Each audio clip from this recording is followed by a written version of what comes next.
Salut à toi, bienvenue sur cette nouvelle chaîne. Aujourd'hui, on va parler de voitures japonaises. On va en parler tous les jours d'ailleurs. Pourquoi les voitures japonaises? Parce que c'est bien. C'est ce qu'il y a de mieux. Moi, on me demande toujours avec quoi tu roules. Je réponds que de la Jap.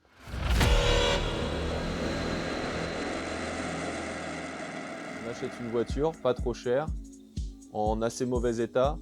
On la retape, on fait des petits travaux dessus. En même temps, on en profite pour faire des tutos.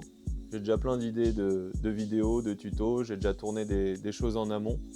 Donc il faudra m'excuser principalement pour le son, parce que j'ai investi récemment dans un micro. C'est la première chose à faire quand on veut tourner des vidéos. Moi je l'ai fait un petit peu tardivement, je me suis dit je tourne ça comme ça. J'avais pas forcément prévu de me lancer, j'ai fait un petit peu ça pour me marrer. Et puis voilà, l'idée a trotté dans ma tête.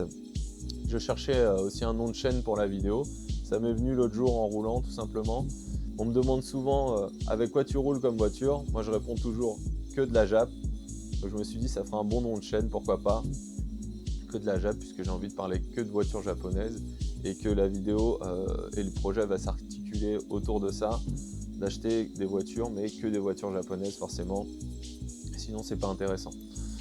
Voilà, on va passer à la présentation de la voiture.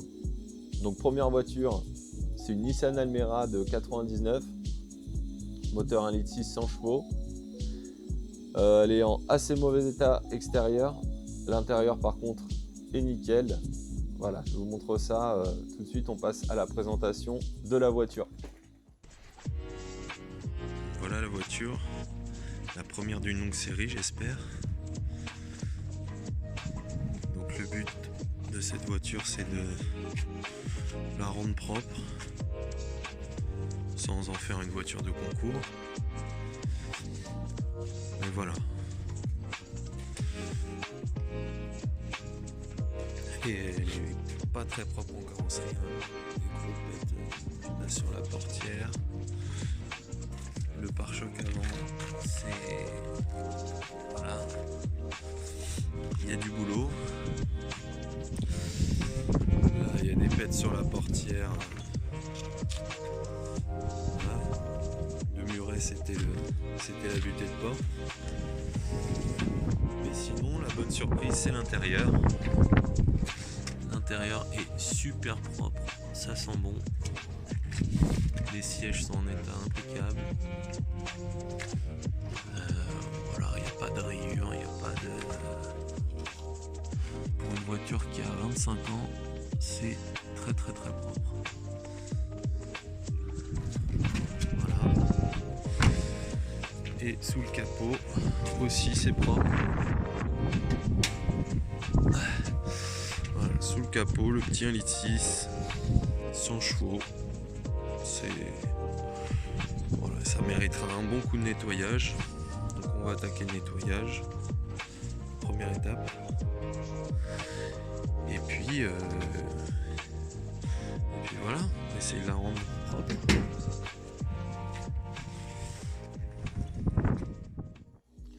Donc comme tu l'as vu, il y a du taf sur la voiture, surtout à l'extérieur. L'avantage c'est qu'on ne peut pas tellement aggraver la situation. Donc tu verras ça dans une série de prochaines vidéos. Donc notamment je m'attaque au capot, au toit et après je fais ça un peu plus propre, le pare-choc avant. L'urgence c'était plutôt la mécanique. Je me suis aperçu qu'il y avait un soufflet de cardan qui était mort certainement depuis des mois.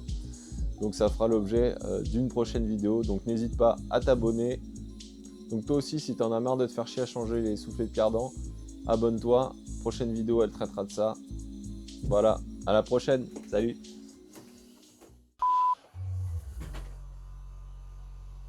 Il est beau ce siège. Salut. Bienvenue.